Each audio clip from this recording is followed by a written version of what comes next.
It was small and dark, and there were theater seats. So it wasn't stylish, it wasn't upscale, but there was a lovely spirit here. When I first came in to the church, all you saw when you came in the back was these white heads, all over white heads. And Roberta's family and the Stone family were the only people here who had children. I think they had about 6 children in the church school. Basically, the congregation walked in from only 3 or 4 blocks circumference around here. But they were real, pretty close, tight bunch of people that mostly helped themselves and everything. Back in the early days of my involvement here, the church was very active, and many churches were in the church association movement. In those early days, it was believed that church union and associations of churches would be a lasting movement, and that had a lot to do with the choice of the name United Church of Christ. It took a long time before they decided upon this merger.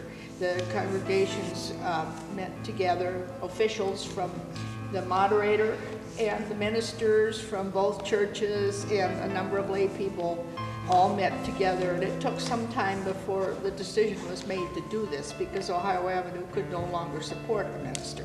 I came from Ohio Avenue because Ohio Avenue closed because we did not have enough people to support our church anymore. Because the younger people had all gone away to school or to college or married, and it just left we older people to support the church. But I've enjoyed being in this church from the day that my husband and I came here. When we first joined, it was still the little old brown church on the corner, and I remember one thing particularly on, I think one of the first days I came here, was that Reverend Lincoln Reed congratulated the ladies of the church for having bought the 2 big stoves down there, all by themselves and everything, and that was a big applause time and everything. All the pews were screwed to the floor facing forward. The pulpit was on high. The communion table sat where the choir is now. We were served communion by the deacons and the deaconesses in the little teeny white cups. And what has changed for us is this sense of community, the sense of inclusion. We are in the round now. Our worship is collective, and it really speaks to me in terms of the spirit of our church. And that's an amazing change from the face forward, listen to the voice from on high, and just shut up. I'm quite certain that if you could step back in time, the difference in the age distribution would impress you greatly. 1/3 of the people attending active in the membership would be older citizens. And it's with regard to that the church has changed so greatly in terms of the proportion of senior citizens in the church. One of the things about the remodeling was that it changed the inside of the church tremendously. It used to be so dark in here that you could hardly see to go up and down the aisles. I remember that. And the white interior and the light, a tremendous change. And the architect received an award for a national award for the remodeling of this church into what it was before, what it looks like now. I do recall Bruce saying infinite times that it's not about the physical plant, it's about the people. And while I think we all resonated with that, this place was beginning to just fall to pieces. And so I am encouraged that we were able to pull together and really do some wonderful physical plant changes that are important to keep on top of and maintain. Just Peace was the first stance that we took, and I know that the church had looked at it a couple of years before, and they weren't quite sure about voting on it because, well, we're already doing it, why should we vote on it, was how I understood it. But when I was CE minister and doing a confirmation class, and really trying to struggle with, okay, how are we going to make this class interesting? It sort of, I came up with the idea of why don't we have the confirmation class write a resolution on being a Just Peace church. And I figured, who's going to turn down the kids, you know? So they worked on it over the course of the year, and towards come spring, we still hadn't put together a resolution. And I finally said to the kids, you know, let's just put together a suggestion. Let's just say this is what we think. And I think there were only 3 youth in the class, and they all turned to me and said, we're going to do this. We're going to put it together. We can do it. We're not going to do a suggestion. We're going to do a resolution for the church.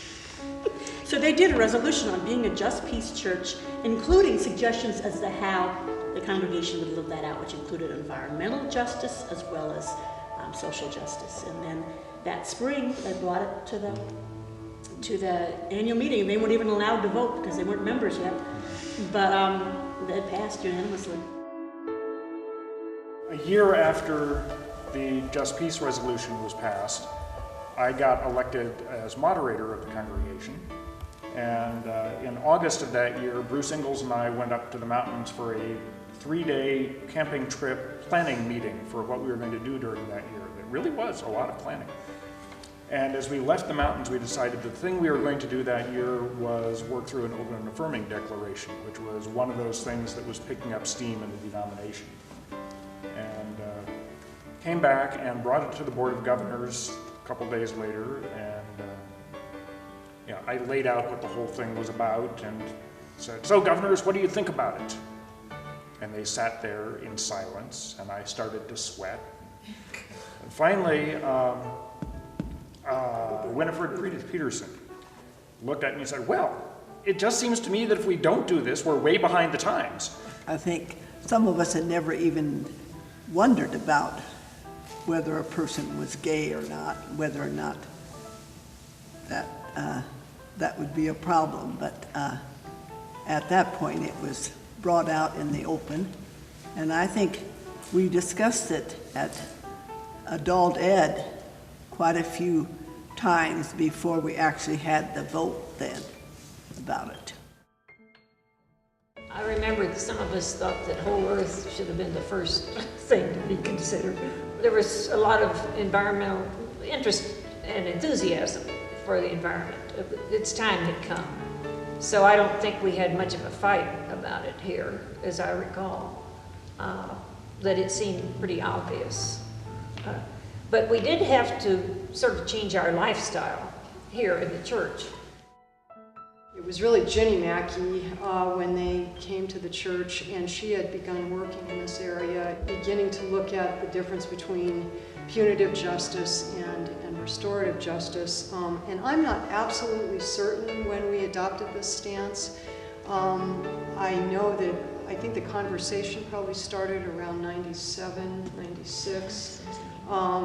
I do recall a number of us going to this Colorado's first statewide restorative justice conference that was in September of '98, and Jenny was very instrumental in putting this together, and this drew broadly from across the nation. And I guess what I find amazing now, at the time that we began working on this, it was so cutting edge and you just didn't hear about this anywhere.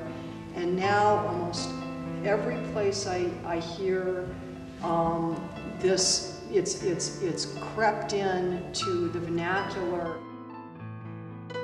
That slogan in the UCC has been especially clear in terms of God is still speaking about openness and inclusion. And that shows up in the way the theme has been used in the denominational advertising. But it's a statement that makes absolute sense to me in terms of who we are as Wash Park. And it hooks back into our 4 declarations, that God is still speaking about the critical issues of the day and about what faithfulness means and about how our theology at times needs to shift and how our faith needs to be lived out in the midst of a congregation's life with real integrity. And so when I hear that God is still speaking, I say, yeah, and it's very clearly being spoken right in this church. I often think as I am sitting here that in fact God is still listening, and I am given the chance to hear God in many different ways through many different voices of this congregation. I came here to give my kids kind of a sense of community. And some of my fondest memories are from the Christmas celebrations that they were able to be in. It was kind of a place where they could try out their skills and sort of in a small community where they could be very, very supported. Corinne Younger was an older lady when she came, and she had more spirit. She babysat with the Bruce McKenzie children. She looked out for the kids here, took them on wonderful trips to the zoo and things like that. She dressed in sparkly things, which were not exactly what the rest of us were wearing. I remember one picnic that someone, maybe one of my girls, described was that Corinne had provided. It was all chocolate, and they loved it. Another artist was Dorothy Stidley, who painted this contemporary piece of cloth that was up here on the wall behind the altar. It's been taken down in recent years, but it was very meaningful to me, and I have a piece of her artwork too. Dorothy made the cross that hangs over the communion table right now. She also designed the art piece, the stained glass art piece that's up there, which is in memory of Corinne Younger. I wanted us to remember Mr. Huff. During the 60s, Mr. Huff was a leader in the union, the Farmers Union office, and he was part of the fundraising genius of the remodeling, as I remember it. Mr. Huff was a Kansas farmer, and he and Mr. Brooks, who was the bank downtown, came to Denver.